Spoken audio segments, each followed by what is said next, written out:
You want a car. Always. When you're making $3K a month to prove to the world that you're finally worth something, when you grow to $10K so partners take you seriously, and at $50K just because you can. And at every one of these levels, there's a trap. And some non-obvious hacks. Today, Bob and I are going through 4 income levels, from $3,000 to $50,000 a month, and for each one, we'll show you 2 paths. The obvious one that most people choose, and the other, the one you usually discover way too late. The difference between them is $500,000, and these are real liquid dollars you'll lose strictly because of how you buy your metal. Bob finally hits $3,000 a month, and he has one very important task: prove to the world that he's a success. Before him, a new Camry for $30,000. It smells like leather, status, and easy decisions. The manager leans in and whispers the magic spell, only $380 a month. Bob, stop. Let's look at what you just bought. 60 months of payments. On top of the initial $30,000 for the car, $15,500 in interest is tacked on. That's an 18% APR, the real price of money when the bank sees you as a high-risk client. While Bob sleeps, the bank adds mandatory full-coverage insurance, another $2,500. Oh, and dealer maintenance just to keep the warranty. Hello, $3,000 equals $51,000. But what if Bob made a different decision? He still wants a Camry, but instead of the dealership, he saves money for a year, scraping together $10,000. Then he calls up friends and borrows another $6,000 at rock-solid 0%. And with that $16,000, he goes to the secondary market. Simple insurance without bank requirements, $500. Normal maintenance at a trusted shop, not the dealer, $1,500. Depreciation over 5 years, only $7,000 because the biggest price drop was already paid for by the first owner. Who's happier right now? It's honestly unclear, but in 5 years, one of them will open their bank account with satisfaction. $10,000 a month, a new level, and a new fear. Bob enters the business terrarium, inhabited by a specific virus, imposter syndrome. Bob starts thinking, if I show up to a meeting in a Camry, I won't be taken seriously. Bob buys a BMW X5 for $80,000. Status in the parking lot, purchased. Common sense, disabled. But let's dig deeper. $80,000 for the car, add $22,000 in bank interest, 10% APR. You're not a risky newbie from level 1 anymore, but even with this premium rate, the bank is making a killing on you, and another $17,000 goes to insurance, gas, and repairs. Total out of pocket, $119,000. In 5 years, he'll sell it for $45,000. 5 years, $74,000 just burned up.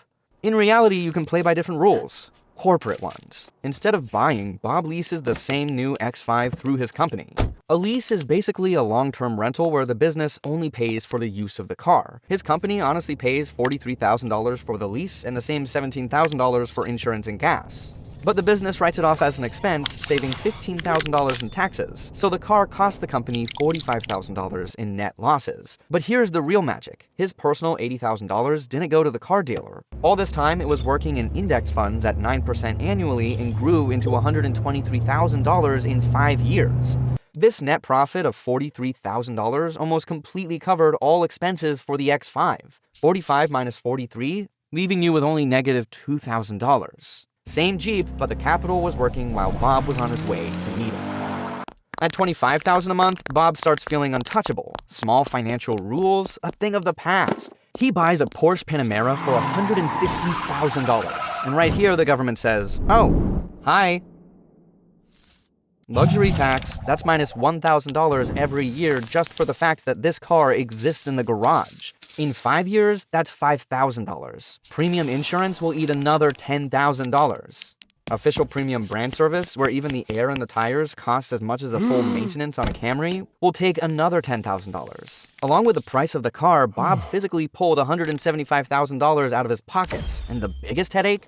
Real depreciation. In 5 years, the Panamera will lose almost half its value, and he'll sell it for $75,000. 175 minus 75 is $100,000 in net losses. Not very fun, is it? The second decision, an operating lease. This is a bit of a different lease. Here, the leasing company takes on absolutely everything: the luxury tax, the loss in value, and the service. Over 5 years, Bob's company will pay $110,000 for this lease, but the business writes it off as operating expenses and gets $25,000 in tax savings. Cool? And Bob's personal $150,000 spent this whole time working in index funds at 9% annually and brought him a phenomenal $80,000 in those same 5 years. Calculating the balance, minus $110,000 lease, plus $25,000 tax savings, plus $80,000 income from investments, negative $5,000 in net expenses. $50,000 a month, unlimited budget, and a completely switched-off plastic brain. Bob takes $300,000 out of his business cash flow and buys a Lamborghini with one check. No loans. Looks like a victory. But let's see what actually happened. Although supercars hold value better in percentages than regular premium cars, in absolute terms, it's a catastrophe. In 5 years, the Lambo will lose $110,000 in value. Add the insurance and the astronomical maintenance of a supercar, another minus $50,000. Total, $160,000 in net losses that simply evaporated. And that's not even the main problem. The main problem? These $300,000 are no longer working. How else could Bob have acted? He keeps them in a diversified portfolio, index funds like the S&P 500, which in the long run yield about 9% annually. Not a guarantee, but it's 100 years of statistics. In 5 years, that provides $161,580 in net growth. Does he need to go to high-status meetings? He calls an Uber Black or orders a premium chauffeur exactly when he needs it. $500 a month for business-class rides. Over 5 years, he'll spend $30,000 on this. Yes, it's not cheap, but Bob isn't buying metal, he's buying a service. And even after paying for these rides, he's left with a $131,580 net gain. The net gap between the two Bobs is $291,580. This financial gap would be enough for 5 new Camrys, or at least enough to never think about whether you can afford something again.